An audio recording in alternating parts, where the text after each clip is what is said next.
Signs that your personal branding is not working for you and how to test it.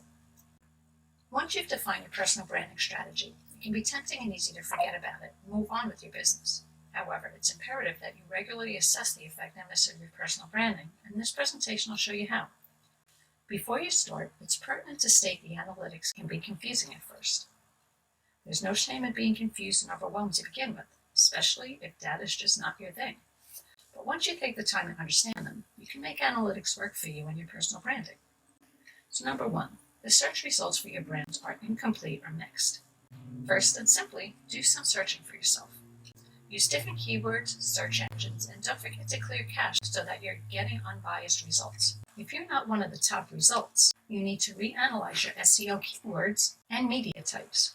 Make sure that the only things that are positively connecting with your brand show up. This means deleting all content and pictures that may distract from the integrity and messaging of your personal branding.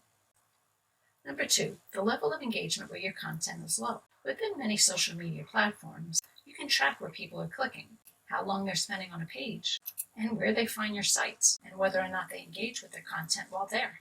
For example, there's an impressions feature on tweets, so you can see how many people are seeing your content and what proportion of them are interacting with them. Instagram and Facebook have similar features to track the success of your content. You want your followers to not only be seeing, but also actively engaging with your content.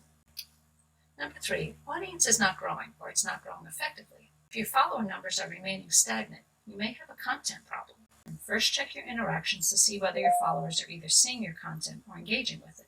A good first step is to be more active on your pages, whether it be posting more regularly, or in different places, or in different times a day, or more simply, interacting with your followers more.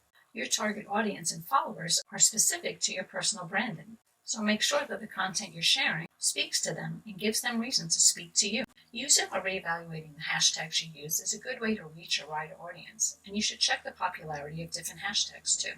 Number four, use the data that you just collected and change your strategy. Now that you have all this data, change your approach to close some of the gaps and run a campaign.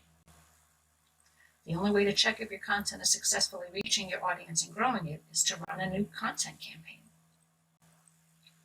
You also need to actively monitor its progress while taking into account the changes you made to your media use and your branding. The results may not be instant, but it's important to chart the relative success of different personal branding strategies. Did this make a difference? If it did, congratulations, you successfully created an effective personal brand. Keep monitoring the data and stay ahead of the curve. If not, you may need to reevaluate your personal branding strategy. There's not a quick fix, and it may take some trial and error to perfect your media use.